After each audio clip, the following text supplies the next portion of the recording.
अब रमजान आ रहा है, देखो सामने से रमजान आएगा, बहारें रमजान की अलग होंगी, हर सर पे टोपी होगी, हर चेहरा शादाब नजर आएगा, मस्जिदों में नमाजियों की तादाद बढ़ जाएगी। एक महीने के अंदर हम लोग जी जी जी बेशक माशाल्लाह एक अलग ही माहौल क्रिएट कर देते हैं, एक अलग ही माहौल बना देते हैं। और वो इतना खूबसूरत माहौल होता है कि वो अगर 12 महीने के लिए अगर हम बना देना, खुदा की कसम दुनिया देखेगी, मुसलमान दुनिया की वाहिद तरक्की याफ्ता कौम बन जाएगी, वाहिद तरक्की याफ्ता कौम मुसलमान बन जाएगी। मगर एक महीना आया तो बड़ी तैयारियां हैं, लेकिन इस एक महीने के अंदर भी शुरू के जो 8 दिन होते हैं ना, उसमें बड़ी रमक होती है। और 8 दिन के बाद में फिर बाज लोगों का जो है ना फिर अंदाज ही बदल जाता है। 8 दिन तक तो बड़े शान के साथ पक्के मुसलमान बन के 5 वक्त घुसे जा रहे थे मस्जिदों की सफों में। गर्मियों में पंखे के नीचे उस जगह पे कब्जा था कि यहां हम खड़े होंगे। किसकी मजाल थी जो वहां पे खड़ा हो जाता साल भर का नमाजी, मगर उसकी जुर्रत नहीं थी कि उस जगह पे खड़ा हो जाता। बरसाती मेंढक की तरह जो 1 महीने वाले आते नमाजी में, ये 8 दिन में इनकी बैटरी डाउन हो जाती है। एक हफ्ते बैटरी डाउन 8 दिन में जैसी होती है तो फिर नॉर्मल हो जाते हैं। तरावी में पहले दिन बहुत आएंगे, फिर धीरे धीरे नॉर्मल कम होते जाएंगे। आओ मेरे अजीजों जरा दिल लगाओ, गौर करो। मगर इसके बरक्स ये भी देखा गया है कि रमजानुल मुबारक वो मुकद्दस वो पाकीज़ा महीना हमारे आपके दरमियान तशरीफ लाता है। इधर रमजानुल मुबारक आता है, इधर हमारी हालत गैर हो जाती है। चंद लोग तो बेचारे अल्हम्दुलिल्लाह उनकी ईमानी रमक उन्हें मस्जिदों की तरफ लेके जाती है, उनका ईमानी जज्बा उन्हें जो है ईमानी एहसासात का बेदार, उन्हें जो है ईमानी एहसासात याद दिलाता है, उनका ईमानी जज्बा उन्हें खींचता है। चलो रोजे रखेंगे, नमाजें पढ़ेंगे, चलो रब को मनाएंगे, परवरदिगार को राजी करेंगे, अपने मौला की बारगाह में सर झुकाएंगे, अपने परवरदिगार को राजी करेंगे। लेकिन कई तो ऐसे होते हैं रमजान भी आ जाता है मगर उनके अंदर कोई बदलाव नहीं आता। वो रमजान के अंदर भी अल्लाह ताला के एहसानात को याद नहीं करते, वो रमजान में भी अल्लाह की अताओं को याद नहीं करते, वो रमजान के अंदर भी उसी हालत पे होते हैं। कितने बुजुर्ग हमने देखे जो रमजान में खुलेआम गांव देहात में बीड़ियां पीते नजर आते हैं, कितने जवान देखे जो रमजानुल मुबारक में खुलेआम खाते पीते नजर आते हैं। आज मेरे पास अभी मैं इस कुर्सी पे जब आके बैठा, किसी ने मुझे एक व्हाट्सएप पे मैसेज डाला,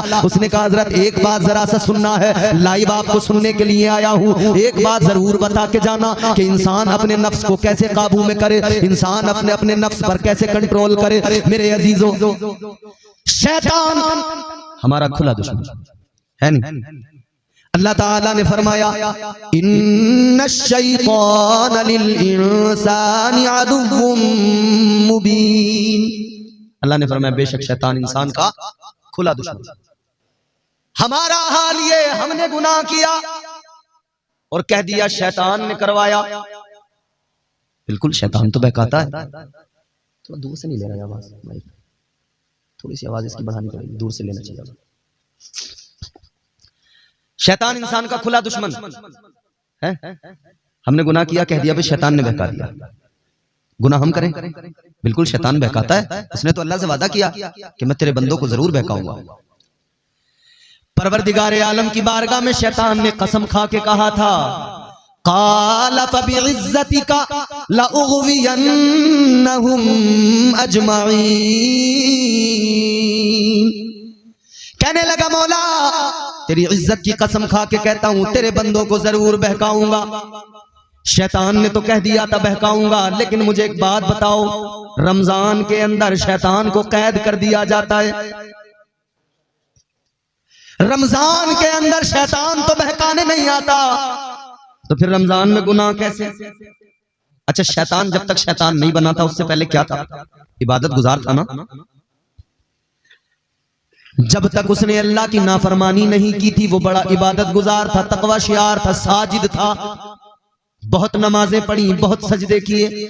फरमाया गया शैतान ने इतने सजदे किए, इतने सजदे किए, अगर उसके सजदों को रूए जमीन पर फैला दिया जाए तो जमीन पे जगह बाकी न रहे। इतने सजदे शैतान ने किए, इतना अपने रब की बारगाह में उसने सर झुकाया, लेकिन एक नाफरमानी की। अल्लाह ने फरमाया आदम को सजदा कर, इसने नहीं किया। यही तो इसका जुर्म था। जी जी। शाहबाजपुर वाले लोगों ईमानदारी से बताना, क्या इसने शराब पी थी? बोलो जोर से बोलो। क्या शैतान ने जुआ खेला था? क्या शैतान ने कहीं डांका डाला था? क्या शैतान ने किसी घर में ताक झांक की थी? किसी की दीवार पर छलांग लगाई थी? शैतान ने शराब नहीं पी, जुआ नहीं खेला, जिना नहीं किया, किसी की दीवार पे छलांग नहीं लगाई, कुछ नहीं किया। एक नाफरमानी, एक। सजदे सैकड़ों हजारों, नाफरमानी एक। अल्लाह ने क्या फरमाया? परवरदिगारे आलम ने फरमाया काला फखरुज मिनहा फइन्नका रजीम व इन्ना अलैका लानता इला यौमिद्दीन। अल्लाह ने फरमाया ओ मरदूद दफा हो जा, मेरी बारगाह से निकल जा, तुझे कयामत तक के लिए लानती बनाया जा रहा है। एक नाफरमानी की, सजदा नहीं किया, अल्लाह ने कयामत तक के लिए इसे लानती बना दिया, मरदूद बना दिया। मगर गौर करो मेरे अजीजों, एक नाफरमानी ऐसी कि उसमें अल्लाह के पैगंबर की तौहीन, एक नाफरमानी ऐसी कि उसमें अल्लाह के पैगंबर का अदब नहीं था, तौहीन कर बैठा, अल्लाह नाराज हुआ तो परवरदिगार ने मरदूद बना दिया, मलाऊन बना दिया। अल्लाह ने सारे सजदे उसके बर्बाद कर डाले। परवरदिगार ने फरमाया सारे सजदे तेरे मुंह पे मारे जाते हैं, लानती बना दिया। गौर करो ताजदारे मदीना के गुलामों, एक नाफरमानी पर अल्लाह ताला ने उसे इब्लीस बना दिया। अब अपनी हालत देख लो, अब अपने आप पे नजर डाल लो। हम एक नाफरमानी नहीं करते, हम नाफरमानी पे नाफरमानी, नाफरमानी पे नाफरमानी, पूरा दिन नाफरमानी। एक नाफरमानी पे अल्लाह ने उसे मरदूद बना दिया। मगर ये सदका मदीने वाले मुस्तफा का है, इतने गुनाह कर लिए लेकिन परवरदिगार ने फिर भी मरदूद नहीं बनाया। अल्लाह ताला ने फिर भी गुनाहों पे पर्दे डाल दिए।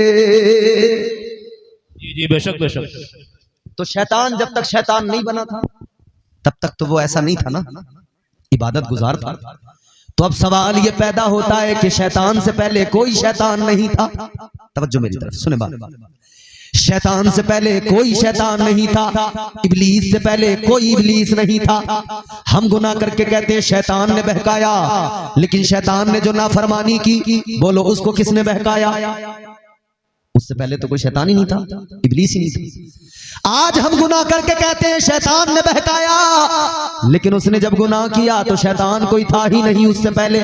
उसको किसने बहकाया? उससे किसने गुनाह करवाया?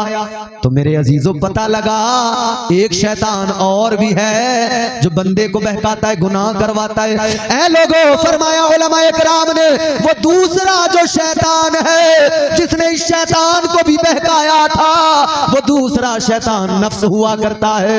ये नफ्स इंसान को बहकाता है। शैतान ने तो बहकाया है लेकिन नफ्स भी बहकाता है। गौर करो मेरे अजीजों, इधर रमजान से पहले पहले शैतान अपना काम करता रहा और नफ्स हमारा गुनाहों का आदी बन गया। रमजान आया, अब शैतान तो कैद हो गया, उसे तो जंजीरों में जकड़ दिया गया, लेकिन ये दूसरा शैतान साथ है। ये नफ्स मानने को तैयार नहीं है। ये नफ्स बार बार गुनाह करवा रहा है, ये नफ्स बार बार बहका रहा है, ये नफ्स बार बार गुनाहों की दावत दे रहा है। तो अब सवाल ये पैदा होता है, ये नफ्स तो हर इंसान के साथ है, तो ये हर वक्त बहका रहा है। चलो रमजान में जैसे तैसे शैतान से बचे, अब इस नफ्स से कैसे बचे, अपने आप को कैसे बचाएं? यही तो मुझसे पूछा गया कि ये जरा सा बता दीजिए, अपने नफ्स को कैसे काबू में करें, खुद को कैसे नफ्स के हरबों से बचाएं। ताजदारे मदीना के गुलामों, गौर करो मेरे अजीजों, ये नफ्स क्या है, इसकी हैसियत क्या है? समझा दूं आपको, जरा सा समझना चाहते हैं? मैं दूसरी वाली तकरीर भी कर सकता हूं जिसमें सिर्फ लतीफे होंगे, आपको हंसाऊंगा, मगर उसमें वक्त बर्बाद, आपका पैसा बर्बाद, मेरा आना बेकार, ये जलसा सजाना बेकार। बरगे हिना पे लिखता हूं मैं दर्द दिल की बात, शायद के रफ्ता रफ्ता लगे दिल रुबा के हाथ। अंदाजे बयां गर्चे बहुत शौक नहीं है, शायद के तेरे दिल में उतर जाए मेरी बात।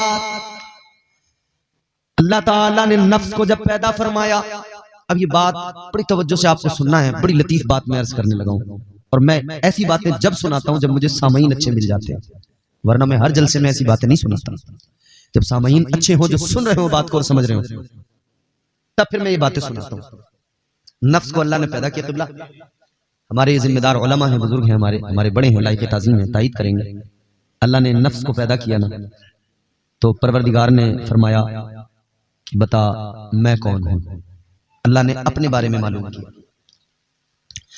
अल्लाह ताला ने नफ्स से फरमाया, पैदा करने के बाद में फरमाया बता मैं कौन हूं। ये कहने लगा अंता अंता अना अना, तू है मैं हूं।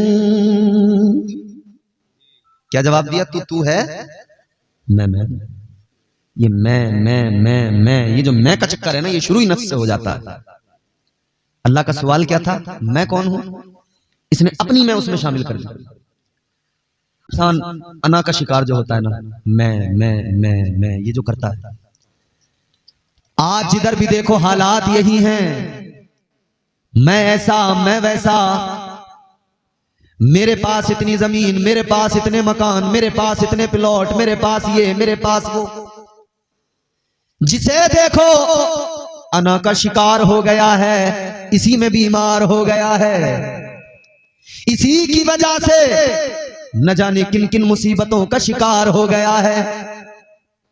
मगर इंसान का नफ्स जो कहता है अना अना, मैं कहो ना फला आदमी बड़ा अच्छा है, तो आदमी कहता हाँ है, मगर मैं भी मैं हूं, मैं किसी से कुछ कम हूं।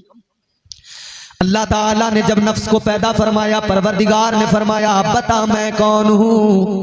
कहने लगा अंता अंता अना अना, तू है मैं हूं। अल्लाह ताला नाराज हुआ। परवरदिगार ने फरिश्तों को फरमाया मेरी बारगाह में गांव का प्रधान अगर किसी से नाराज हो जाए, कहता मेरे सामने खड़े होने की जुर्रत, कोर्ट कचहरी करवा दूंगा, थाने में पकड़वा दूंगा। थाने में पकड़वा भी देते हैं, अंदर भी करवा देते हैं, झूठे केस भी लगवा देते हैं।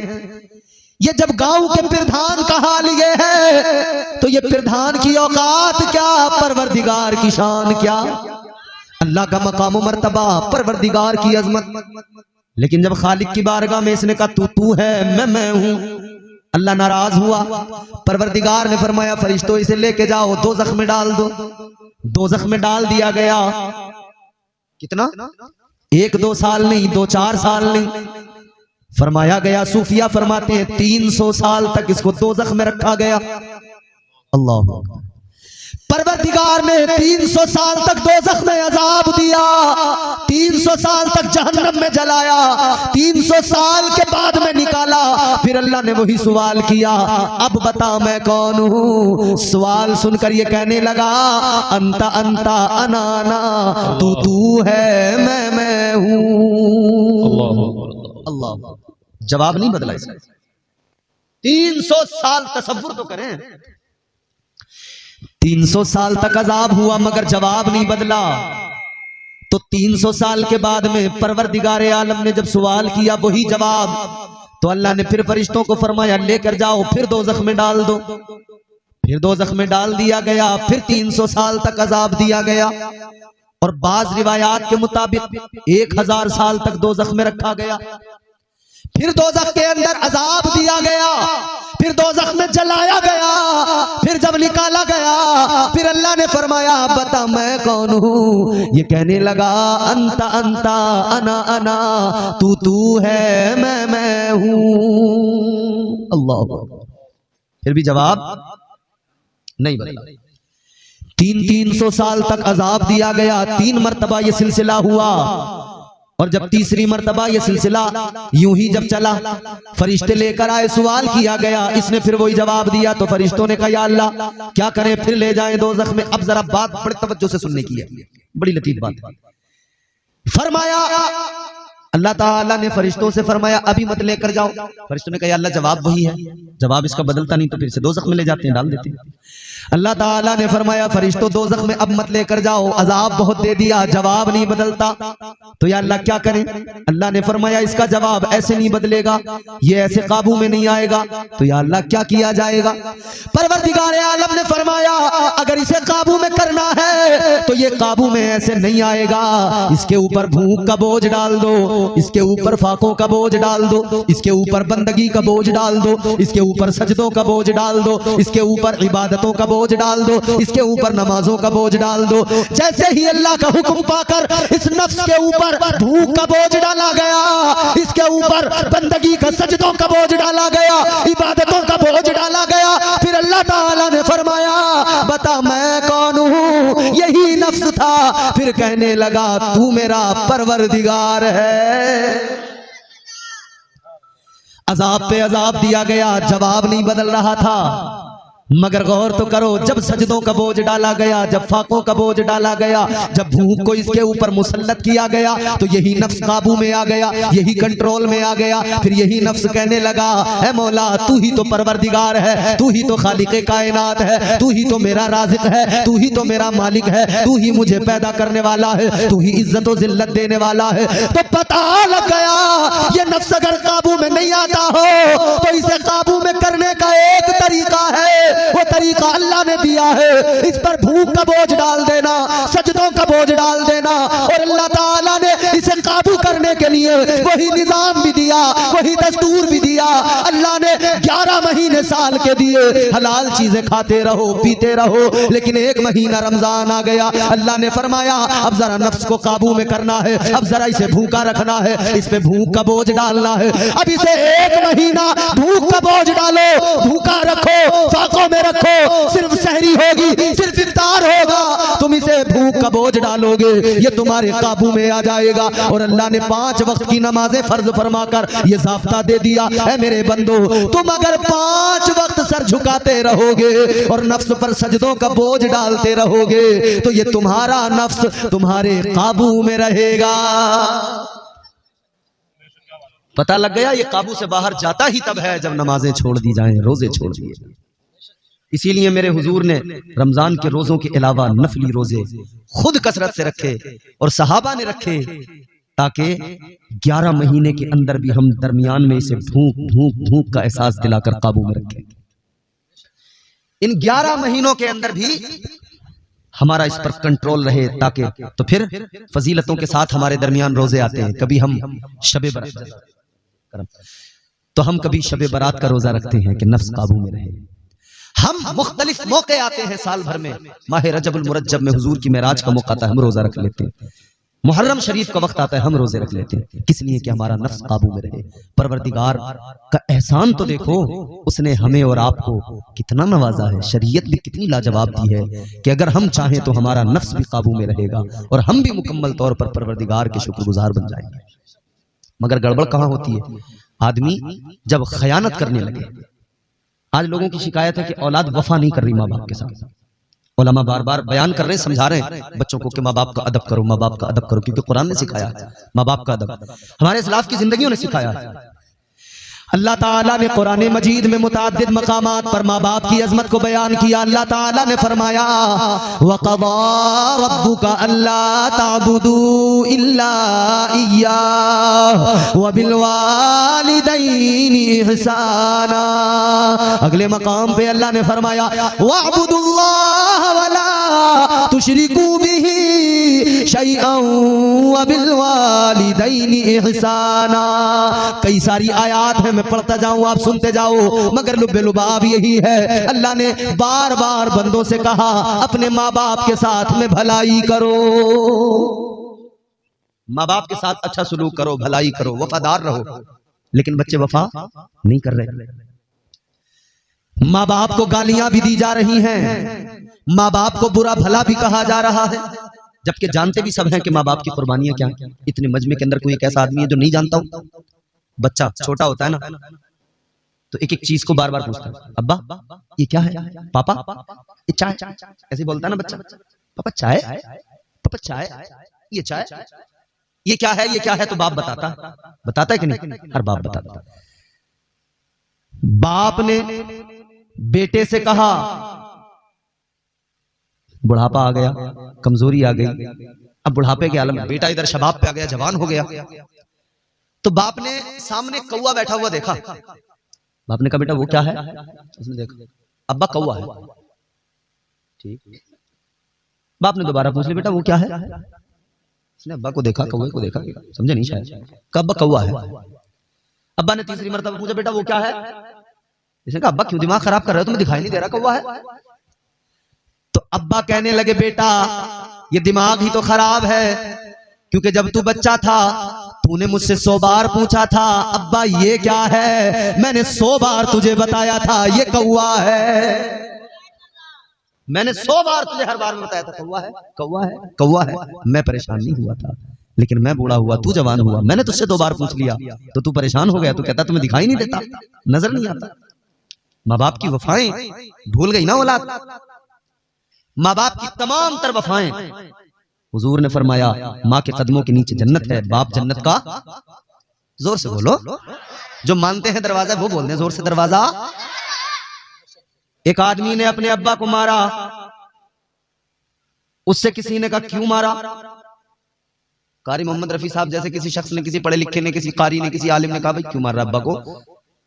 बाप की फजीलत नहीं पता तुझे, क्यों मार रहा अब्बा को? कहने लगा मौलाना सब जानता हूं, ये जन्नत का दरवाजा है, मगर जरा सा टेढ़ा हो गया था, सीधा कर रहा हूं। अल्लाह है? एक बात ईमानदारी से बताना, माँ बाप के बारे में सब जानते हैं, इनकी कुर्बानियां जानते हैं, इनकी वफा जानते हैं, इनकी मोहब्बत जानते हैं, इनका मकाम, इनका मर्तबा, इनकी अजमत जानते सब हैं, मगर औलाद वफा नहीं कर रही। मैं आपको एक ऐसी बात बता रहा हूं, इसको याद रख लेना, जिंदगी भर काम आएगी। बेटा बाप के साथ बदकलामी कर रहा है, मां के साथ बेटी बदकलामी कर रही है, वफा नहीं कर रही औलाद। क्यों? वजह यह है मां की वफाएं, मां का प्यार, बाप की शफकतें कितनी हैं।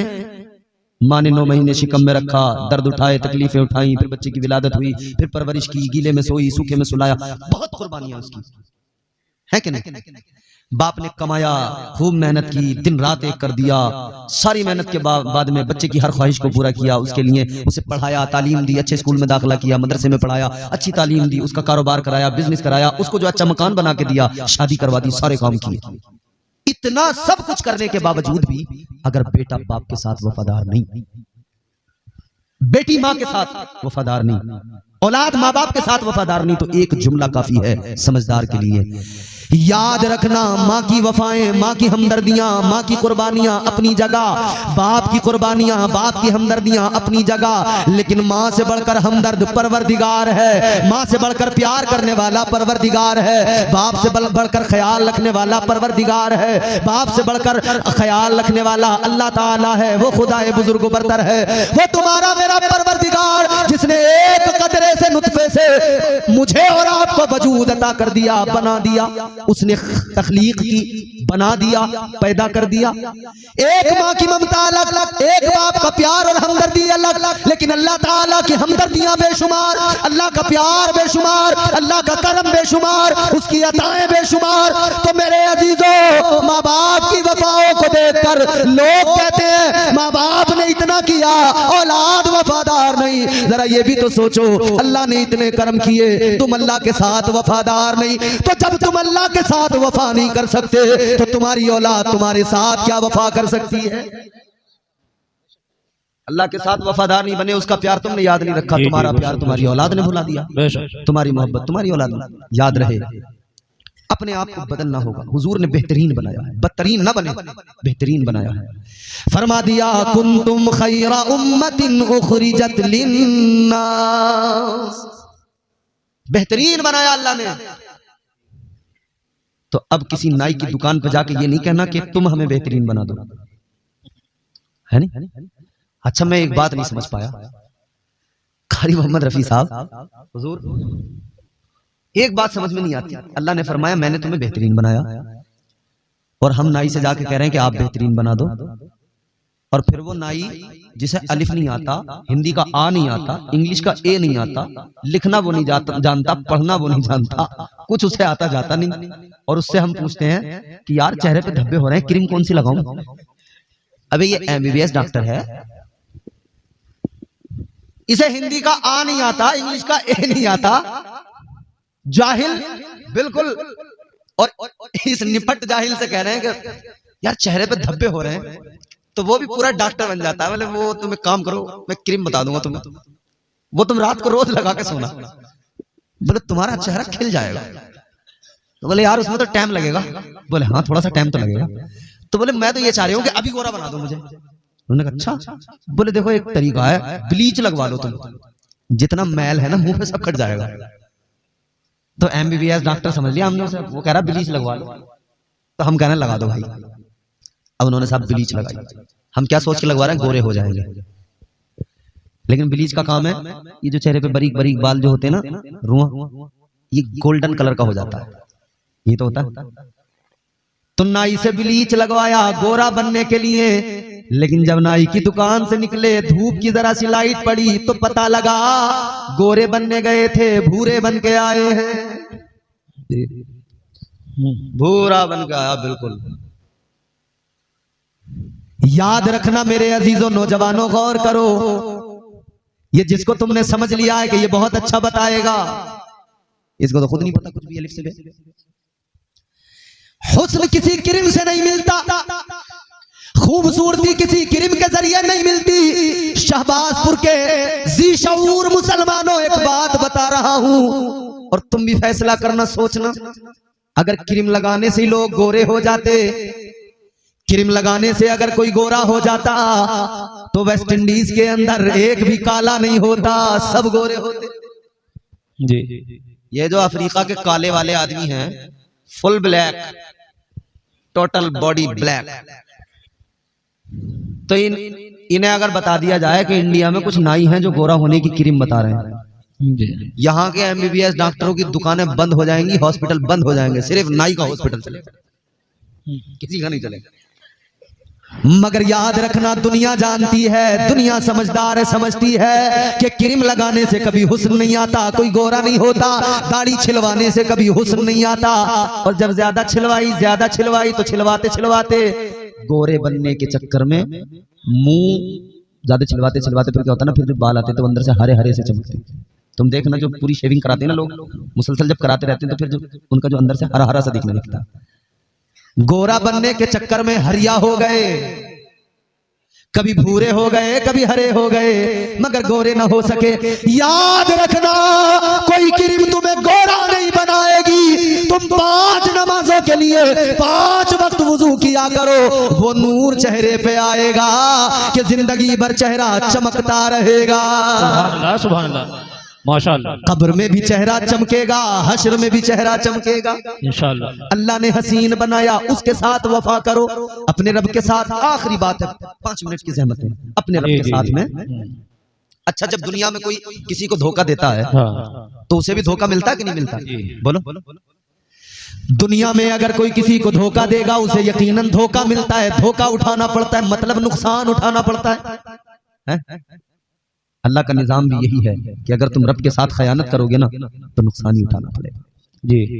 अल्लाह ताला के साथ अगर कोई खयानत कर रहा है तो यकीन रहे, वो याद रखे कि अल्लाह ताला की जात के साथ में ये मामला अगर करेगा ना तो वो नुकसान में रहेगा, नुकसान में रहेगा। और ये याद रखना, वो बचपन से हम लोग सुनते आए हैं, आप लोग सुनते हैं, जैसी करनी वैसी, ये बड़ा फेमस एक जो है सेंटेंस है, डायलॉग है, जैसी करनी वैसी। और नौजवानों, तुम्हारे लिए खास तौर पे मैं एक बात कह रहा हूं, नौजवानों से तो खास तौर पे मुझे बात करनी है। क्यों? जैसी करनी, बोलो बोलो, जैसी करनी वैसी भरनी। ऐन से उसने आप लिखा हो, ऐसा भी हो सकता है। पढ़ा लिखा वो शख्स गधा हो, ऐसा भी हो सकता है जी। ऐन से उसने आप लिखा हो, ऐसा भी हो सकता है। पढ़ा लिखा वो शख्स गधा हो, ऐसा भी हो सकता है। गैर के घर में तू जो घुसा है अपना दिल बहलाने को, तेरे घर कोई और घुसा हो, ऐसा भी हो सकता। परवरदिगार आलम खालिक़े कायनात रब्बे लम यज़ल व ला यज़ाल ने कुरान मजीद में ऐलान फरमाया, रब्बना वबअस फीहिम रसूला। हज़रत इब्राहीम अलैहिस्सलाम ने खाना काबा को तामीर किया, अल्लाह का घर बनाया, काबा बनाया। काबा बनाने के बाद में हजरत इब्राहीम अलैहिस्सलाम ने अल्लाह की बारगाह में मारूजा पेश किया। रब्बे लम यज़ल ला यज़ाल की बारगाह में इल्तिजा करने लगे, अर्ज करने लगे, मौला मैंने तेरा घर बना दिया, परवरदिगार मैंने तेरा घर तामीर कर दिया। अर्ज करने लगे, मौला जब कोई इंसान कोई काम करता है उसे मजदूरी दी जाती है, या अल्लाह मैं भी मजदूरी मांग रहा हूँ, ऐ मौला मुझे भी मजदूरी अता फरमा। परवरदिगार आलम ने फरमाया, मांगो इब्राहिम क्या मांगना चाहते हो। अर्ज करने लगे, रब्बना वबअथ फीहिम रसूला। अर्ज करने लगे, मौला मैंने तेरा घर आबाद कर दिया, तू इस शहर को आबाद करने के लिए अपना प्यारा रसूल दुनिया में भेज दे। सुभान अल्लाह, नारे तकबीर, नारे रिसालत, उलमाए अहले सुन्नत जिंदाबाद जिंदाबाद। क्या कहते हैं, माशाअल्लाह सुभान अल्लाह। जवाब नहीं माशाअल्लाह। हजरत इब्राहिम ने दुआ, बिल्कुल आराम से सुनते रहना और कोई शोर शराबा नहीं, बात एक एक समझने की कोशिश करना। ताजदारे मदीना दुनिया में बाद में आए, चर्चा आका का पहले होता रहा। हजरत इब्राहीम अलैहिस्सलाम ने दुआ मांगी, आगे बढ़ो। हजरत मूसा अलैहिस्सलाम जानते हो, हजरत मूसा को जानते हो, अल्लाह के जलीलुल कद्र पैगंबर। हजरत मूसा अलैहिस्सलाम एक दिन तौरात उठाकर पढ़ने लगे, तौरात की तिलावत करने लगे। आपने तौरात के अंदर एक उम्मत का जिक्र पढ़ा। तौरात में लिखा हुआ था एक दुनिया में उम्मत ऐसी भी आएगी। हजरत मूसा अलैहिस्सलाम की उम्मत के कानून अलग थे, वो शरीयत अलग थी। उसमें क्या था, अगर किसी ने रात में कोई गुनाह किया, रात के अंधेरे में छुपकर तन्हाई में अगर किसी ने गुनाह किया, तो उसके माथे पर सुबह को लिखा हुआ होता था, उसके दरवाजे पे लिखा हुआ होता था गैबी तौर पर, इस बंदे ने रात ये गुनाह किया है। हजरत मूसा अलैहिस्सलाम तौरात पढ़ रहे हैं, उसके अंदर लिखा हुआ है एक उम्मत दुनिया के अंदर ऐसी आएगी, उस उम्मत की शान ये होगी, रात में नहीं, छुप कर नहीं, अगर वो दिन के उजाले में भी गुनाह करेंगे तब भी अल्लाह ताला उनके गुनाहों को जाहिर नहीं फरमाएगा, अल्लाह उनके गुनाहों की पर्दापोशी करेगा, अल्लाह उनके गुनाहों पर चादर डाल देगा। अजीजाने गिरामी वकार, हजरत मूसा ने जैसे ही इतना पढ़ा, अल्लाह की बारगाह में हाथ उठा दिए, दुआ करने लगे, ऐ परवरदिगार, ऐ खालिक़े कायनात, मेरी इल्तिजा है, ऐ मौला ये जो शान वाली उम्मत है, ऐ मौला ये उम्मत मुझे अता फरमा दे। अल्लाह ने फरमाया, मूसा कैसे अता कर दूं, ये उम्मत तो मेरे प्यारे महबूब की उम्मत है। सुभान अल्लाह सुभान अल्लाह, जिंदाबाद जिंदाबाद। क्या कहते हैं, माशाअल्लाह सुभान अल्लाह, बहुत उम्दा। समझो आशिको, क्या बात है, रात दिन गुनाहों के बावजूद भी अल्लाह गुनाहों पे पर्दे डाल रहा है, ये सदका मदीने वाले मुस्तफा का है। बेशक। हजरत मूसा अलैहिस्सलाम ने वर्क पलटा, फिर पढ़ने लगे, लिखा हुआ है एक उम्मत दुनिया के अंदर ऐसी आएगी। अब पहले हजरत मूसा अलैहिस्सलाम की उम्मत का कानून सुने। हजरत मूसा अलैहिस्सलाम का कोई उम्मती, आप हजरत मौलाना रेहान साहब से मालूम करें, हजरत मौलाना उमर साहब से मालूम करें, हमारे इन तमाम उलमा से मालूम करें, ये बताएंगे आपको। हजरत मूसा अलैहिस्सलाम की उम्मत में अगर कोई सदका देता था तो उसका तरीका ये था कि सदका देने वाला अपने सदके की चीज को लाकर एक मैदान में रखता था, फिर एक बिजली आती थी, वो या तो साथ उठा के ले जाती थी या जला दिया करती थी। अगर ऐसा हुआ तो समझो सदका कबूल, और अगर बिजली नहीं चमकी, वो नहीं आई, तो सदका कबूल नहीं हुआ। मतलब फिर भी सबको पता लग जाता था कि इस आदमी का सदका कबूल हो गया और इसका सदका कबूल नहीं हुआ। ये उस उम्मत का अजीजा ने गिरामी वकार हजरत मूसा अलैहिस्सलाम तौरात पढ़ रहे हैं, लिखा हुआ है एक उम्मत ऐसी आएगी, उस उम्मत की शान ये होगी, वो उम्मत अगर हाथ बंद करके यूं रात के अंधेरे में सदका करे, किसी गरीब को दे, वो इधर देगा, अल्लाह उसके उस सदके को कबूल फरमाएगा। उस उम्मत की शान ये होगी, अगर वो सदका करेंगे अल्लाह फौरन उनके सदके को कबूल फरमाएगा। हजरत मूसा अलैहिस्सलाम ने फिर अल्लाह की बारगाह में हाथों को दराज किया, अर्ज गुजार हुए, मौला ऐ परवरदिगार वो उम्मत मुझे अता फरमा दे। अल्लाह ने फरमाया मूसा कैसे अता कर दूं, वो उम्मत तुम्हें नहीं दे सकता। ऐ मूसा वो उम्मत तो मेरे महबूब की उम्मत है, वो उम्मत तो मेरे हबीब की उम्मत है। अल्लाह अल्लाह। हजरत मूसा अलैहिस्सलाम ने वरक पलटा, पढ़ने लगे वो उम्मत गुनाह तो करेगी मगर अल्लाह का अजाब नहीं आएगा। वो उम्मतें जो गुजर गई, अगली उम्मतों ने अगर गुनाह किए अल्लाह का अजाब आ जाता था। इधर हजरत मूसा ने पढ़ा कि वो आखिरी उम्मत होगी, वो रात दिन गुनाह भी करेंगे तब भी उन पर अजाब नहीं आएगा, बल्कि कब्र व हश्र में उनसे हिसाब होगा। अल्लाह अकबर। हजरत मूसा अलैहिस्सलाम ने अल्लाह की बारगाह में हाथों को दराज किया, अर्ज गुजार हुए, मौला ये उम्मत तो मुझे अता फरमा दे।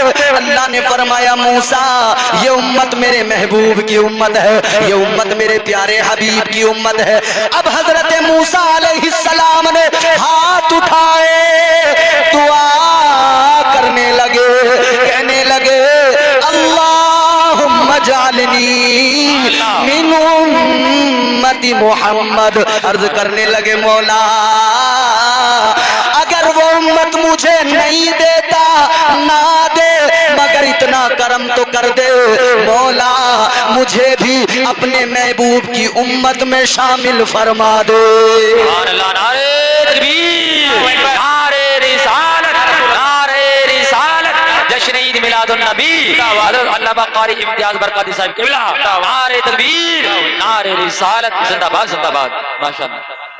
देखें ना हुजूर के सदके में इज्जतें कितनी मिली, कितना नवाजा ना मेरे रब ने।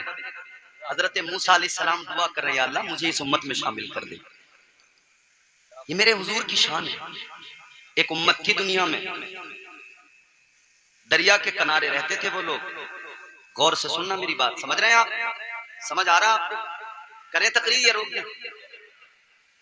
माशाअल्लाह। मैं जब यहाँ आया तो नौजवान मुझे मिले, कहने लगे हजरत 3 साल से यूट्यूब पे सुन रहे हैं, पता ही नहीं था आप कहाँ के रहने वाले। बेशक वो पूरी जानकारी रखते हैं मेरे बारे में, फुल बिल्कुल टोटल जानकारी है उनके पास। अल्लाह ताला सलामत रखे, शादाबाद रखे। दरिया के किनारे पे रहते थे वो लोग, शिकार करते थे, मछलियां पकड़ते थे, बेचते थे, उसी से गुजारा था। ताजदारे मदीना वाली ये कायनात मुस्तफा जाने रहमत के गुलामों, एक एक बात मेरी गौर से सुनना, सिर्फ सुनना नहीं है बल्कि दिल में इसको महफूज करना है। बरगे हिना पे लिखता हूँ मैं दर्द दिल की बात, शायद के रफ्ता रफ्ता लगे दिल रुबा के हाथ। अंदाजे बयां करचे बहुत शौक नहीं है, शायद के तेरे दिल में उतर जाए मेरी बात। वाह वाह वाह वाह, सुभान अल्लाह सुभान अल्लाह। क्या कहने हैं? मछलियां पकड़ते गुजारा होता, मछलियां पकड़ते उसी से जिंदगी चलती, मगर अल्लाह ताला ने आजमाया। कैसे आजमाया? एक दिन हफ्ते के अंदर शनिचर का, हफ्ते का दिन अल्लाह ताला ने हुक्म नाजिल कर दिया, इस दिन तुम्हें मछलियां नहीं पकड़नी, इस दिन मछलियों का शिकार नहीं करना। हुक्म परवरदिगार आ गया। एक दिन हफ्ते का दिन, शनिचर का दिन, इस दिन मछलियां नहीं पकड़ना है, मगर उधर अल्लाह ने मछलियों को भी हुक्म दे दिया। बेशक इम्तिहान था ना। अल्लाह ने मछलियों को हुक्म दे दिया कि सारी मछलियां किनारे पे चली जाओ। सुभान अल्लाह। और जब माल सामने से नजर आए तो तबीयतों में लालच आ जाता है। हक है, बेशक। बड़े बड़े अच्छे जो है ना लालच का शिकार हो जाते हैं। हक है। तो हालात ये है, दुनियादारी लालच आदमी के अंदर आ जाता है।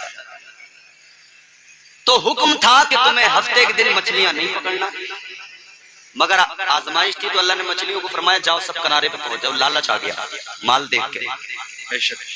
अब सोचा कि यार अगर आज शिकार करने लगे तो अल्लाह नाराज होगा, गुनहगार होंगे, तो क्या करें? बोले जुगाड़ लगाओ कोई। जुगाड़ लगाया। क्या? दरिया से लेकर अपने घरों तक इन्होंने नाले बनाए और अपने घरों में छोटे छोटे हौज बना दिए। नालों के जरिए पानी के साथ मछलियां इनके घरों तक आ गई, घर के हौज में आ गई। इन्होंने कहा माल अपना हो गया, इतवार के दिन पकड़ेंगे, गुनेगार भी नहीं होंगे, माल भी अपना हो गया। इस लालच की बुनियाद पर अल्लाह नाराज हो गया। परवरदिगारे आलम जब नाराज हुआ तो सुन्नियों गौर से सुनो, अल्लाह का अजाब आ गया, अजाब आ गया। अल्लाह ने उनको बंदर बना दिया, चेहरे बिगाड़ दिए। क्या बना दिया? बंदर। एक नाफरमानी की, अल्लाह ने बंदर बना दिया। सैदपुर वालों गौर से सुन लेना, खूब गौर से। एक नाफरमानी की, अल्लाह ने बंदर बना दिया, चेहरे बिगाड़ दिए। अब तुम जलसे के बाद में घर जाना, आईना उठाना, शीशे में मुंह देखना और फिर अल्लाह का शुक्र अदा करना और यूं कहना मौला तेरा बड़ा करम, तेरा बड़ा एहसान, मौला तेरा बड़ा शुक्र। या अल्लाह उन्होंने एक नाफरमानी की, तूने उनको बंदर बना दिया। मैं तो सुबह से लेकर रात तक नाफरमानियां करता हूँ। या अल्लाह गुनाह पे गुनाह करता हूँ, नमाजें मैं नहीं पढ़ता, रोजे मैं नहीं रखता, ज़कात मैं नहीं देता, गरीबों को मैं सताता हूँ, माल लोगों का मैं मारता हूँ। अपने जराइम याद करना और अल्लाह का शुक्र अदा करके कहना मौला तेरा बड़ा शुक्र है, इतने गुनाहों के बाद भी तूने मुझे बंदर नहीं बनाया। या अल्लाह ऐ मेरे मौला, मेरा चेहरा सलामत है, मेरा वजूद सलामत है। सैदपुर वाले एक बात याद रखना, इतने गुनाहों के बावजूद भी अगर चेहरा सलामत है, अजाब नहीं आता, तो जान लेना ये तुम्हारा मेरा कमाल नहीं है, ये ना तुम्हारे मेरे सजदों का कमाल है, ये इबादतों का कमाल नहीं। अगर अजाब नहीं आता तो ये आमिना के लाल का कमाल है। नारे तकबीर, हाथों को उठा के बोलो नारे तकबीर, नारे रिसालत, उलमाए अहले सुन्नत, सरकार की आमद, आका की आमद, दाता की आमद, हजरत अल्लामा इम्तियाज बरकाती साहिब किबला जिंदाबाद जिंदाबाद। ये हुजूर का करम है, सदका मदीने वाले का है। माशाल्लाह बहुत उम्दा कि गुनाह करते हैं हम मगर अजाब नहीं आता। इसीलिए तो हम कहते हैं कभी कैफो मस्ती में आकर तो देखो, मजे कुर्बतों के उठा कर तो देखो, मोहब्बत से सीना सजा कर तो देखो। किसकी मोहब्बत से? आका की मोहब्बत से। दुनिया की मोहब्बत तो बहुत है इधर। कभी कैफो मस्ती में आकर तो देखो, कभी कैफो मस्ती में आकर तो देखो, मजे कुर्बतों के उठा कर तो देखो, मोहब्बत से सीना सजा कर तो देखो, नबी से ताल्लुक बना कर तो देखो।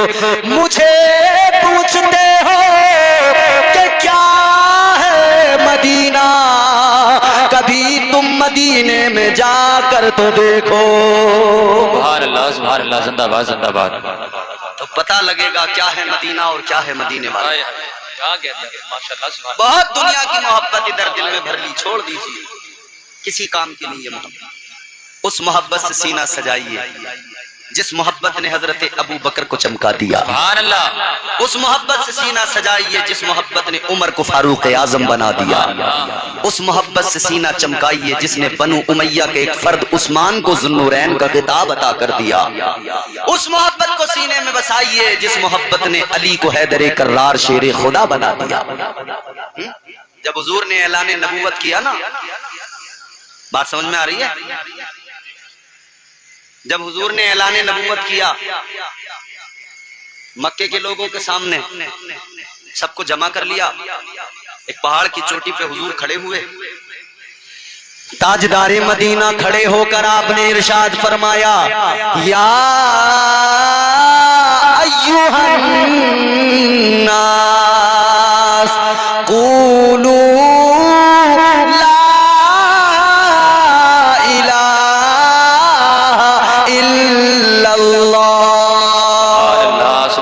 सुभान अल्लाह। जब मेरे आका ने ऐलान तौहीद बुलंद किया, मक्के वाले नाराज हो गए किसी ने कलमा नहीं पढ़ा, नाराज हो गए, मगर मेरे अजीजों सुनो, एक निकल के आया। जिंदाबाद जिंदाबाद, बोलो सुभान अल्लाह। सुभान अल्लाह।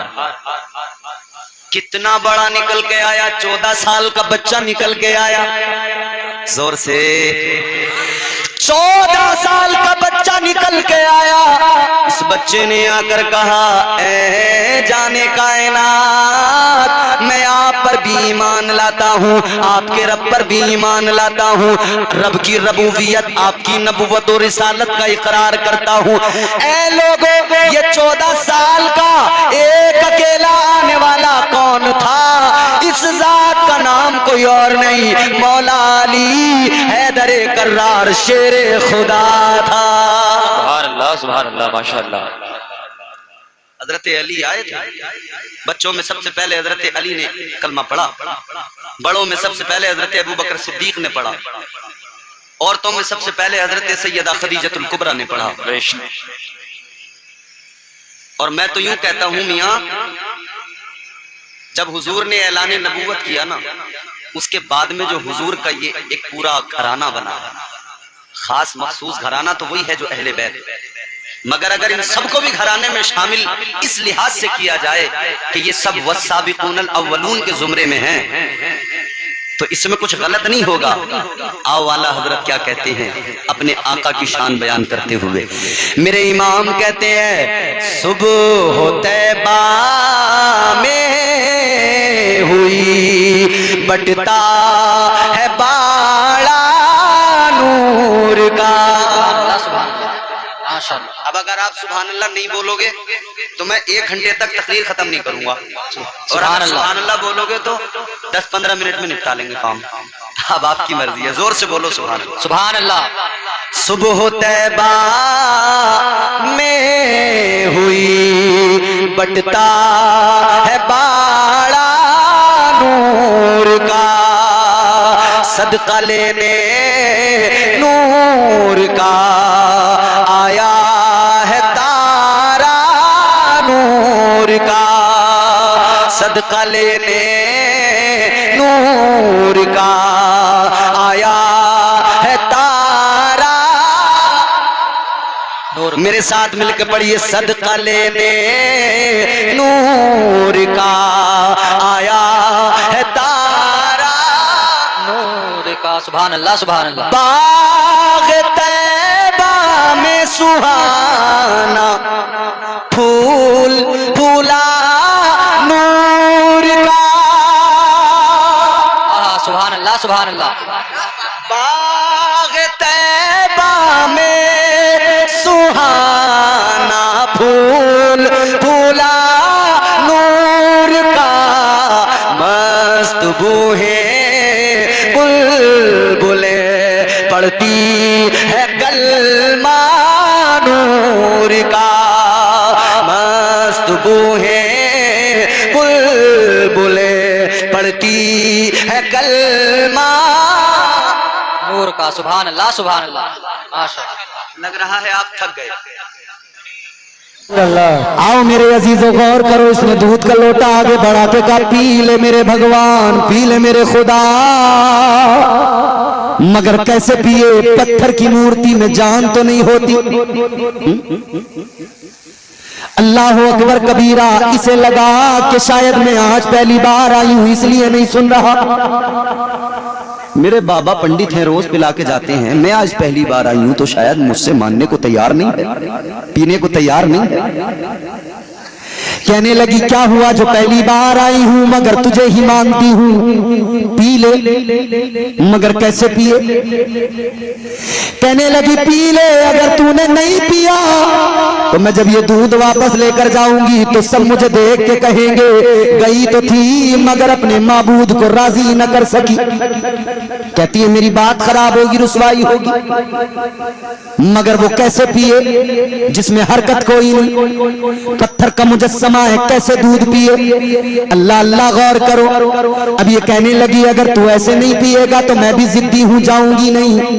कहती है तेरे चरणों में अपना सर पटक पटक के जान तो दे दूंगी मगर बगैर तुझे दूध पिलाए नहीं जाऊंगी।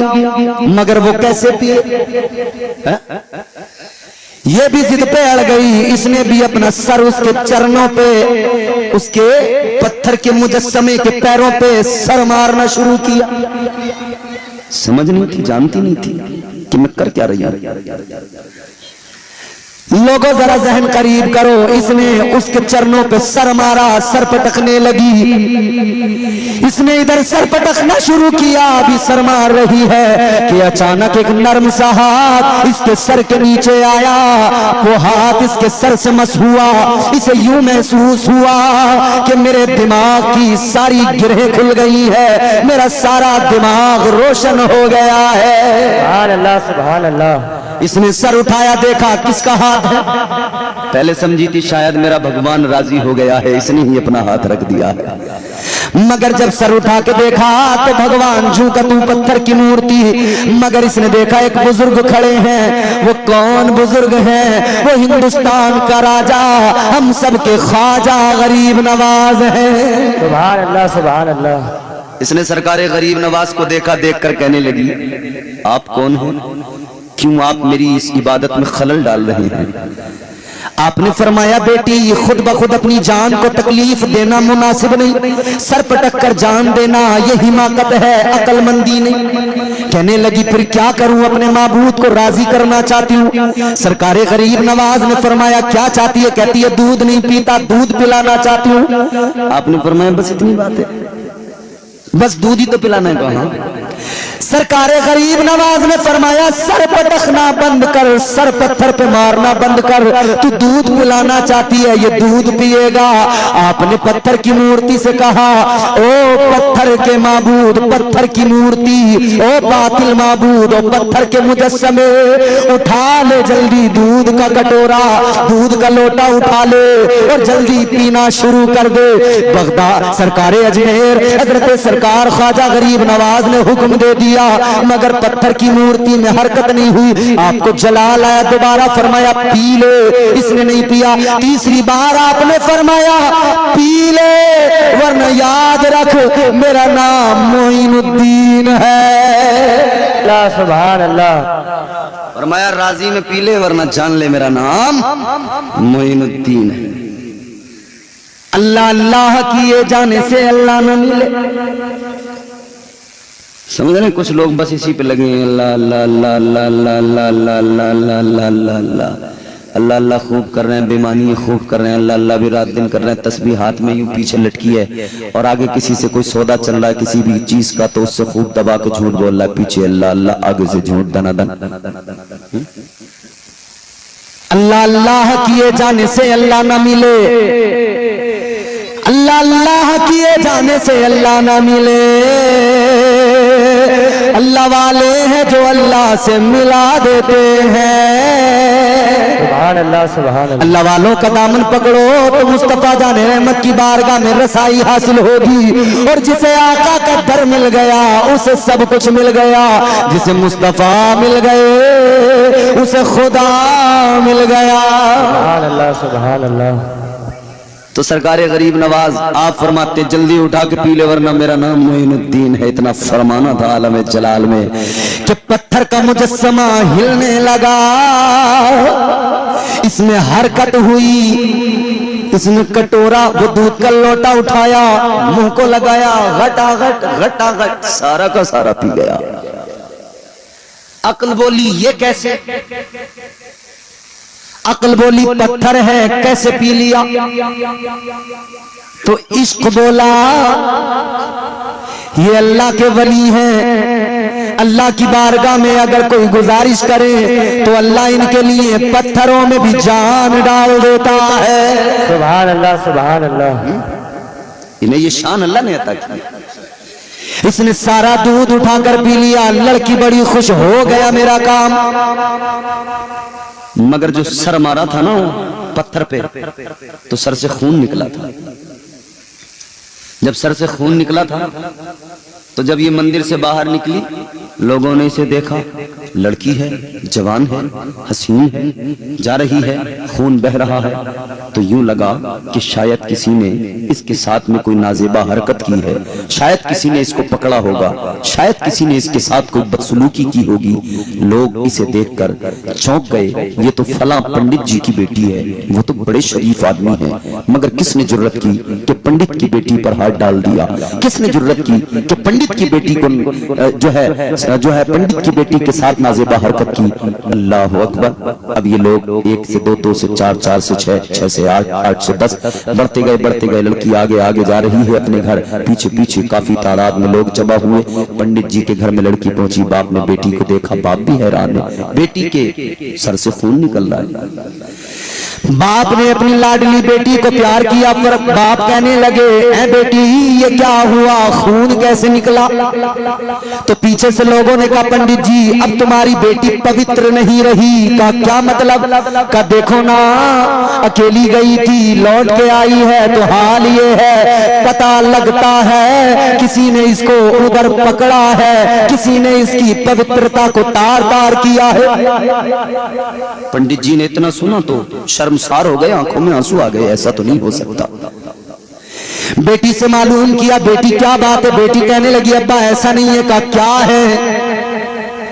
कहने लगी, बाबा ये खून तो इसलिए निकला है कि जो अपना माबूद है ना खुदा, वो दूध नहीं पी रहा था, तो मैंने भी कसम खाई थी दूध नहीं पिएगा तो मैं इसके चरणों में सर पटक के जान दे दूंगी। मैंने वहां सर पत्थर पे मारा है तो मेरे सर से खून निकला है। बाप ने जब इतनी बात सुनी और लोगों ने जब इतनी बात सुनी तो कहा, अच्छा तो क्या तुमने दूध पिला दिया? कहने लगी, हाँ मैं दूध पिला के आई हूँ। ये सारे के सारे कहने लगे, ये तो मुमकिन ही नहीं है, ये तो पॉसिबल ही नहीं है, पत्थर की मूर्ति कैसे दूध पिएगी? कहने लगे, हम भी बरसों से जाते हैं मगर दूध यूं ही डाल के आ जाते हैं। इससे लोग कहने लगे कि तू झूठ बोल रही है, जरूर कोई ना कोई गड़बड़ हुई है, जरूर तेरे साथ में कुछ गलत हुआ है। अब तो पंडित जी भी सर झुकाने लगे कि बेटी जो बात कह रही है वो तो अकल में आने वाली है ही नहीं, पत्थर की मूर्ति दूध नहीं पी सकती, लिहाजा बेटी की बात गलत है। अब बाप रो के कहता है, पंडित बेटी बता देना क्या हुआ है, बता देना किसने तुझे छुआ है, बता देना किसने तेरे साथ ज्यादती की है। बेटी कहती है, बाबा बात ऐसी नहीं है, आप समझते क्यों नहीं है? कहते बेटा, वो पंडित जी कहते, बेटी मैं तुझे तो जानता हूँ मगर ये दुनिया बड़ी जालिम है, ये दुनिया बड़ी जालिम है, ये दुनिया इत्मीनान नहीं करेगी। सारे लोग कहने लगे, वो पत्थर की मूर्ति तो दूध ही नहीं पीती है, ये कहने लगी मैं पिला के आई हूँ। तो कहने लगे, तू क्या अब भी पिला सकती है? कहने लगी, बिल्कुल पिला सकती है। लोग बड़े हैरान है, कहने लगे, अगर पिला सकती है तो चल हमारे सामने पिला के दिखा, तब मानेंगे। इसने कहा चलो। ये आगे आगे लोटे में फिर दूध लिया, लोग पीछे पीछे फिर पहुंच गए उसी बुतकदे में, फिर वही मूर्ति है, वही दूध का लोटा इसने आगे रखा। कहने लगी, चल मेरे भगवान, चल मेरे खुदा, उठा ले और पी ले। मगर पत्थर की मूर्ति कैसे पिए? इसने कहा पी ले, उसमें हरकत भी नहीं आई। लोग कहने लगे, देखा हम तो कहते थे झूठ बोल रही है, बात सही निकली, वाकई झूठ बोल रही है। लड़की कहने लगी, जरा रुक जाओ। दोबारा कहती है, ओ मेरे भगवान मेरी रुसवाई न करा, जल्दी उठा के पी ले। मगर कोई हरकत नहीं। लोग बोले, अब तो पूरा यकीन हो गया ये झूठ बोल रही है। लड़की की आंखों में आंसू आए, कहने लगी, बात अब इज्जत पे आ गई है, अब बात पाक दामनी पे आ गई है, मेरा दामन आज मेरे दामन पे दाग लगने वाला है। लड़की ने दूध का लोटा आगे सरकाया, कहने लगी, ओ मेरे भगवान पी ले, अगर पीता हो तो पी ले, वरना याद रख वही बुजुर्ग जो आए थे दोबारा उनको बुला लूंगी। इतना कहना था, पत्थर की मूर्ति में हरकत पैदा हुई, उसने फिर उठाया, फिर सारा का सारा पी लिया। सुभान अल्लाह, सुभान अल्लाह। नारे तकबीर, नारे रिसालत, मसलके आला हजरत, ख्वाजा का हिंदुस्तान, नारे तकबीर, नारे रिसालत। अब इसने जब सारा पी लिया तो लोग तो देख के हैरान रह गए, आंखें फटी रह गई, ये क्या माजरा है? हम हम बरसों से आते हैं, दूध का लोटा हाथ में पकड़ के लाते हैं, कभी इसने दूध नहीं पिया हमारे पत्थर के खुदा ने, कभी इस मूर्ति ने दूध नहीं पिया, आज कैसा अचंभा हुआ, आज ये क्या हुआ। लोग कहने लगे, ए लड़की ये बता, ये जो तूने इससे कहा था कि उन बुजुर्ग को बुला लूंगी, कौन बुजुर्ग है, किसका नाम है जिसके डर से इसने पी लिया, किसके नाम की धमकी तूने दी है। कहने लगी, जानती तो नहीं हूँ, बस इतना पता है, जब मैं पत्थर पे सर मार रही थी, उन्होंने अपना दस्ते शफकत नीचे रखकर मुझे पत्थर पे सर मारने से रोका था और कहा था तू दूध ही तो पिलाना चाहती है, लेकिन दूध पी लेगा। लोगों ने इतना सुना तो कहा, बेटी जल्दी बता किधर गए वो बुजुर्ग, जल्दी बता किधर गए वो बुजुर्ग। कहने लगी, ये तो नहीं पता, मगर हाँ इस तरफ को जाते देखा था, लोग उसी रास्ते पे चले, आगे चलते गए, देखा तो एक मकाम पर अल्लाह ताला के प्यारे वली, हिंदुस्तान के राजा, सैयदुल औलिया फिल हिंद, हजरत सरकारे गरीब नवाज एक जगह पर अपनी कुटिया बनाए, झोपड़ी बनाए हुए उसके अंदर मौजूद है। सुभान अल्लाह, सुभान अल्लाह। लोग सारे आए, सरकारे अजमेर, सरकारे ख्वाजा गरीब नवाज की बारगाह में आकर अपना सर झुका के बोले, बाबा जिसके आगे सारी जिंदगी सर झुकाया, जिसको खुदा माना, उसमें तो कोई पावर ही नहीं निकली, वो तो आपके हुक्म से और आपके नाम के डर से काम करता है। कहने लगे, हमने जान लिया वो पावरफुल नहीं है, आप पावरफुल हो। कहने लगे, आप हमारे भगवान हो, आप हमारे खुदा हो, अब हम उस खुदा की पूजा नहीं करेंगे, आपकी करेंगे। इतना सुना तो हजरत सरकार ख्वाजा गरीब नवाज ने फरमाया, ऐ लोगों, न वो तुम्हारा खुदा है न मैं तुम्हारा खुदा हूँ, खुदा तुम्हारा मेरा वो है जिसने तुम्हें भी पैदा किया है, मुझे भी पैदा किया है, और उसी परवरदिगार ने पत्थरों को भी पैदा किया है। आपने फरमाया, अगर सर झुकाना है, अगर इबादत करना है तो पत्थरों की नहीं, इंसानों की नहीं, इबादत करना है तो उस परवरदिगार की करो जिसने सारी कायनात को पैदा किया है। सुभान अल्लाह, सुभान। वो परवरदिगार, उसकी इबादत करो। गर्दिश में कहा उसके मुकद्दर का सितारा हो, जिसको मयस्सर तेरी रहमत का सहारा, तन्हा है अकेला है तू, यंदा है अहद है, गैरत तेरी करती नहीं शिरकत को गवारा, हक ये है कि तुझ बिन कोई माबूद नहीं है तेरे सिवा कौन मददगार हमारा। सुभान अल्लाह, सुभान अल्लाह। फरमाया, उस खुदा की इबादत करो, उस खुदा के आगे सर झुकाओ। अजीजा ने गिरामीउल कद्र मिलाद की महफिल सजाई है, फैजान मुस्तफ़ा, नूर मुस्तफ़ा का फैजान जिधर भी जलवे देखोगे नजर आएगा। नूर मुस्तफ़ा का फैजान बारगाह गरीब नवाज में भी मिलेगा, नूर मुस्तफ़ा का फैजान बारगाह सरकारे निजामुद्दीन औलिया में भी मिलेगा, बारगाह मुस्तफ़ा का फैजान आपको हिंदुस्तान के अकाबिर बुजुर्गों की बारगाहों में मिलेगा, हिंदुस्तान के ख्वाजगान और हिंदुस्तान के औलिया बुजुर्गों की बारगाहों में मिलेगा। अल्लाह ताला आपको हमें सबको हुजूर के इस बात तो नफी भी कहा जाता है, ये बड़ा उम्दा जिक्र है। जिक्र करो मेरे साथ मिलकर पढ़ो, ला इलाहा हो, ला इलाहा, जोर से इतनी जोर से पढ़ो कि आपकी आवाज गूंज जाए, इस माइक में आ जाए, इस माइक में आ जाए, इसमें आ गई ना तो फिर ये आपकी आवाज ये जो डिवाइस लगे हुए इसमें रिकॉर्ड हो जाएगी, तो दुनिया जहां जहां भी सुनेगी पता लगेगा पीपल्स आना के लोग अल्लाह का जिक्र इतने उम्दा अंदाज में किया करते हैं। हजरत माइक का मुजरा इधर घुमाओ, इनकी आवाज रिकॉर्ड करनी है। जोर से पढ़ना मेरे साथ मिलके, ला इलाहा हो, ला इलाहा, ला इलाहा इल्लल्लाह, ओ ला इलाहा इल्लल्लाह, ला इलाहा इलाहा इल्लल्लाह मुहम्मदुर रसूलुल्लाह सल्लल्लाहु तआला अलैहि वसल्लम। सरकार गरीब नवाज ने बजाया, लोगों ने सुना, लोग करीब आए, क्योंकि इस साज में वो मजा था कि लोग रोक न सके खुद को, आ गए सरकार गरीब नवाज की बारगाह में, आ गए, बैठ गए। अब वो अपना मंदिर का रास्ता भूल गए, पूजा पाठ भूल गए, सरकार गरीब नवाज के सामने बैठ गए। सरकार गरीब नवाज इधर बजाने लगे, इधर बजाने लगे, इधर ये सारे के सारे बैठने लगे। एक दो चार नहीं, बल्कि जितने भी उस रास्ते से गुजरने वाले थे, सुबह सुबह का वक्त था, जितने भी गुजरने वाले थे, अपना काम उधर करने वाले थे, वो इधर ही सारे के सारे बैठ गए।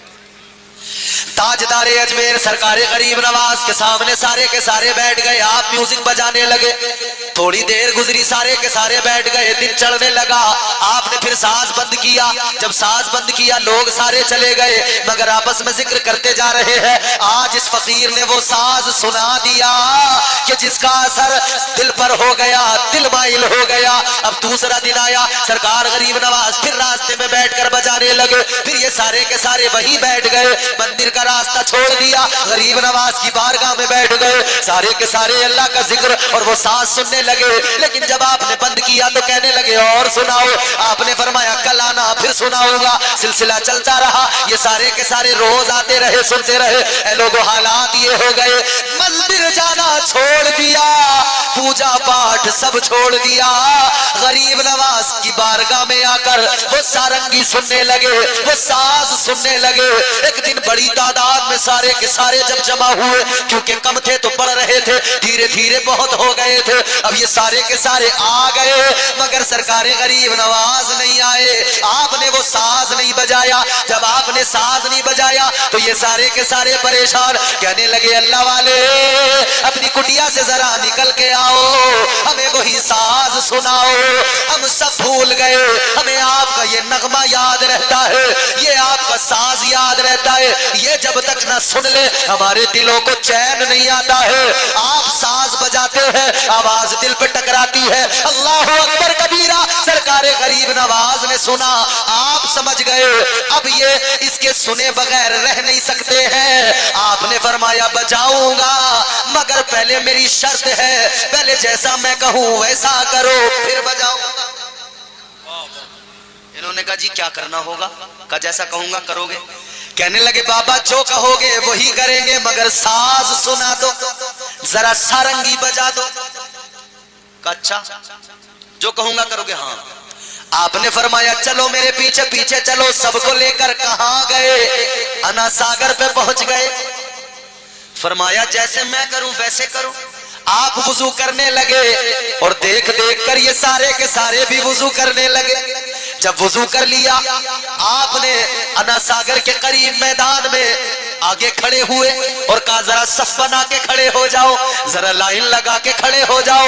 सबके सब खड़े हो गए, सफे तैयार हो गई। अब सरकारे गरीब नवाज ने आगे खड़े होके आपने फरमाया जैसे मैं करूं वैसे करते जाना, जैसे मैं बोलूं वैसे बोलते जाना।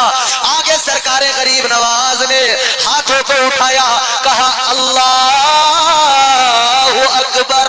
यूं अल्लाहु अकबर कह के कानों की लो तक अंगूठे लगाए, नियत बांध ली। इन पीछे वालों को पता नहीं था हो क्या रहा है, मगर इन्होंने भी अल्लाहु अकबर कहा और इन्होंने भी हाथ बांध लिए। आगे सरकारे गरीब नवाज ने अल्लाह का कुरान पढ़ना शुरू किया। अल्लाह के कुरान की तिलावत होती रही। ये सारे के सारे झूमते रहे, ये सारे के सारे मचलने लगे, क्योंकि कुरान पढ़ने वाला गरीब नवाज है। कुरान पढ़ने वाला हिंदुस्तान का राजा है। कुरान पढ़ने वाला वो है जिसको मदीने से चुनकर मुस्तफा ने भेजा है। आपने कुरान पढ़ा, कुरान इनके दिल में घर करने लगा। फिर रुकू हुआ, फिर सजदा हुआ। सरकारे गरीब नवाज ने सजदे में सर रखा, अल्लाह की बारगाह में अर्ज किया, ऐ मौला तेरी बारगाह में लाकर इनके सरों को झुकाना मेरा काम था। पत्थर के खुदाओं से हटाकर तेरी बारगाह में झुकाना मेरा काम था। अब इन्हें मंजिल पे पहुंचाना तेरा काम है। सुभान अल्लाह, सुभान अल्लाह, जिंदाबाद। बहुत जैसे ही आपने अल्लाह की बारगाह में दुआ की और नमाज मुकम्मल की और कहा अस्सलामु अलैकुम वरहमतुल्लाह, अस्सलामु अलैकुम वरहमतुल्लाह, लोगों ने सरकारे गरीब नवाज की बारगाह में अर्ज किया, बाबा आज जो सुनाया है ऐसा मजा तो कभी आया ही नहीं है। आज तो हम सुनकर उस सास को भी भूल गए, वो जो था उसको भूल गए। आज जो सुनाया है उसमें तो मजा आ गया। अब दिल चाहता है जो तुम सुनाते हो, जो तुम पढ़ते हो, हम भी उसको पढ़ें, हम भी उसको सुने। तो कहा अब एक काम करो, जल्दी मेरे साथ पढ़ो ला इलाहा। ये मैदान में शर्कनी आका फरमाते तीसरा सवाल मैं उधर करूंगा जब नफसी नफसी का आलम होगा, कोई किसी का पुरसाने हाल नहीं होगा, कोई किसी की तरफ तवज्जो करने वाला नहीं होगा, कोई किसी का यारो मददगार नहीं होगा। ताजदारे मदीना ने फरमाया तीसरा सवाल बरोज़े क़यामत अल्लाह की बारगाह में सर झुका के करूंगा और फिर अल्लाह से कहूंगा या अल्लाह मेरी गुनाहगार उम्मत की मग़फ़िरत फरमा दे।